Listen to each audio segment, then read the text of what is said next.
Hey everybody, it is maple season in full swing. Chris, hey, thanks for coming out and helping. Yeah, no problem. We've got sap boiling. We got to get a rolling boil. We're still figuring this out. Remember, I put this together last year, and I'm teaching Chris and myself at the same time how to monitor and get this boiling. And right now, it's not a rolling boil. Yeah, so no, I had the ash jam up. Oh, okay. So was it boiling heavy before? Yeah. I went in real quick to upload the video that you saw by now about us moving, but we still are going to get the maple syrup processed because that's money and we need money for the move. So we are doing this and Chris is helping. He is just feeding the stove while I'm running sap. I've got 10, 20, did I have some 30 gallons of sap already, 40 gallons with the two 5-gallon buckets I poured in there. Got 40 gallons of sap already that I brought over here today, and the jugs are filling up. The jugs that I emptied this morning are filling up again. I did not have the camera in my hand because Chris, have I been literally running? Yeah. Literally. With 5-gallon buckets. With buckets. Well, I was speed walking with buckets. You can't run with them, but I was literally speed walking with the buckets and running to and fro today because the sap is flowing fast. And I could get the simplicity going and start hauling with more buckets, but I'm running out of buckets. So we need to get this stuff boiling down. The sap is flowing faster than I have buckets to fill, if that made sense. Anyway, maple syrup season in full swing, and this is about all we're going to be doing today. This is it. I'll be running sap and hauling wood for Chris, and he'll be feeding the fire. Hey guys, well, I've been adding sap as we go. It's getting a darker color. Can you see it? The sap is getting thicker as we go, but we're going to keep on adding sap continuously to the pans until the end of the day. And then we'll take the thickened sap and do the final boil with what's left. I've still got 3 pails in here, and I've got 2 pails out there. And Chris left his lunch. Chris was eating in front of the wood stove. It's warmer here actually than anywhere for him. So he just walked away to go grab a saw to cut firewood for this. We're burning the old barnwood, and we were using the old Ryobi,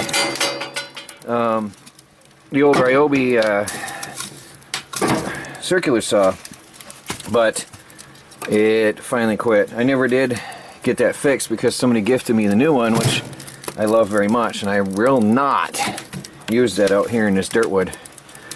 So Chris is grabbing the chop saw, and we're going to prepare a whole mess of firewood for that. This is a large, deep burn chamber, so there's a lot of, we can put longer bores. Boy, it's really bowed. This stove was no good for a home anymore. It wouldn't have been safe for a home anymore. Anyway, got a rolling boil here. This one never boils that hard. It never did last year, I remember. I had a hard time getting a heavy boil here. But this one always boils good and hot. So that's the better producer. So, but, you know, every little bit helps. Probably, I guess, because the heat goes back and then out the stovepipe through the back. I guess I can only guess why that one burns hotter. Anyway, keeps on going. It's not going to be too exciting video today because all I'm doing is running around carrying buckets of sap and pouring it in, and Chris is feeding the fire, and I don't think you want to watch 30 minutes of that, but this is what's going on, and it is busy, it is hot and heavy, and I tell you, it's 2 o'clock in the afternoon and I am sore. I realized that the Simplicity can't really get out in the woods where all the trees are because of the rock walls, and you pretty much need a tractor or a backhoe to move those rock walls. So it's all handwork, right, Chris? Yeah. Chris has come back. The Simplicity won't get to the trees to gather sap because of the rock walls. Yeah. I can't get over them with the garden tractor and the trailer. Yep. So it's all handwork. It's all hauling the buckets by hand, and we're talking quite a hike. So my back, hips, and arms are hurting. But this is what we got right now. Really going. Thanks again, Chris, for the help, No problem. for being there. I could not, at this rate, is this much sap that we've got coming on now, I couldn't do it alone this year. No way. And we're not even tapping barely any of the trees on the property. I haven't finished tapping.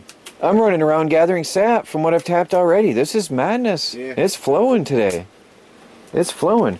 I got 2 gallons from one tree already today. We're drinking the stuff from that tree. That tree, Melanie loves it. Yeah. That tree is providing us with pure maple water, and Melanie loves the stuff. She wants it with every meal. Oh yeah, it's good water. It's good, yeah. It's mildly sweet. It's getting sweeter, by the way. Oh, is You it? should try some more. Yeah, I'll give you some. All right, guys, I'm going to go and I'm still working on YouTube as well, in between running around and hauling buckets. But this is how it works. And you want the fire directly under the pan. If you have metal in between the pan and the flames, you have essentially an insulator, which is not desirable. Well, Chris brought out the generator and a chop saw to speed up wood cutting. We're burning through wood fast. He's putting it in the wheelbarrow here. We've got 15, 20, 25, 30, 35, 40 gallons of sap on standby. We boiled about 20 gallons down already, and the trees are pouring out sap faster than we can boil it. I had to go get water containers, our house water containers. Actually, those are 6-gallon containers. And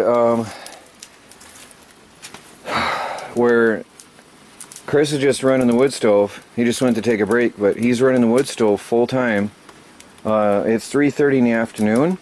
We figure another hour and a half of sap flow, of heavy sap flow, still to come. Now the back tray is boiling furiously and the front does not. I don't know why. It's just the nature of this stove, and I can't change it. If we're going to continue on, we are going to have to build 2 more boilers. So we're going to have to build 2 fire pits and put all of our containers into use boiling sap. Because otherwise, this is not even the beginning of the season. Most maple sap producers haven't even tapped yet.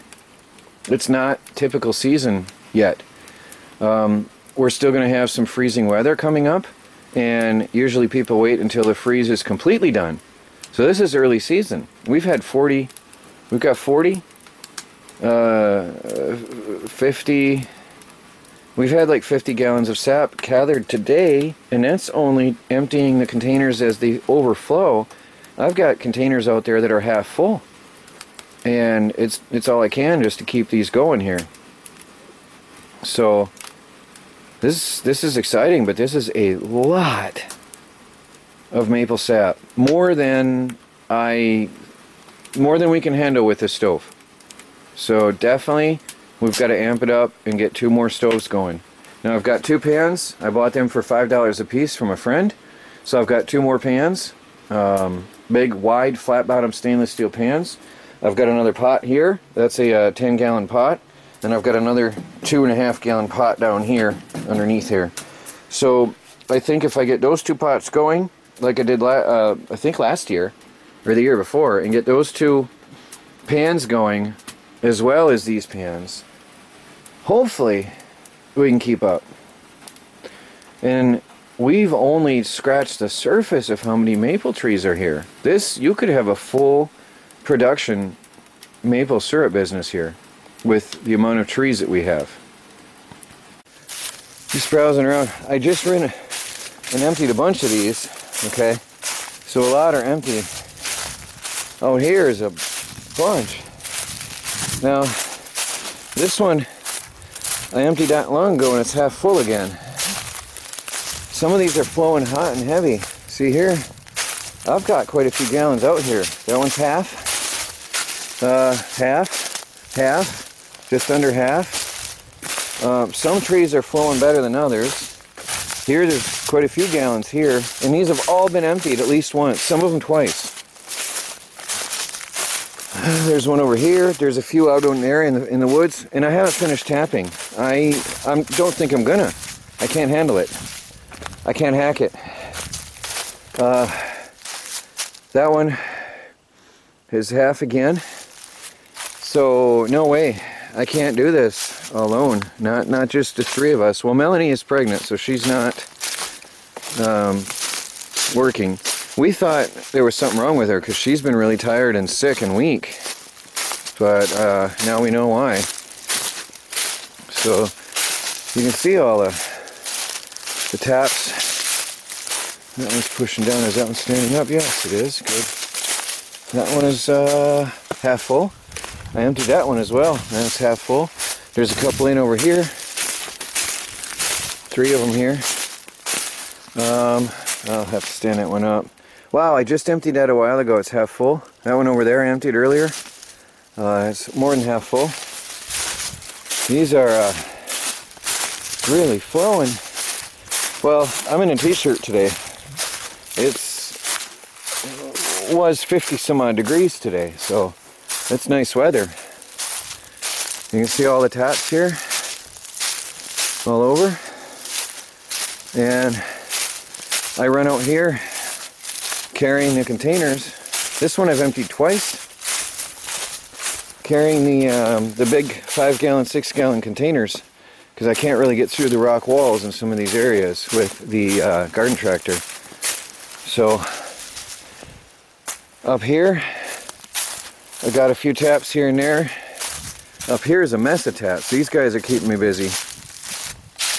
I've emptied some of these twice.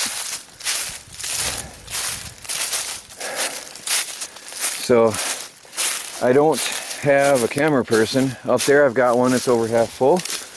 And another one I just emptied. Okay. These have all emptied. So I don't have a camera person, so I just grab the camera and give you summaries. I hope that's alright. I've emptied that. So, busy day. We're all going to sleep tonight.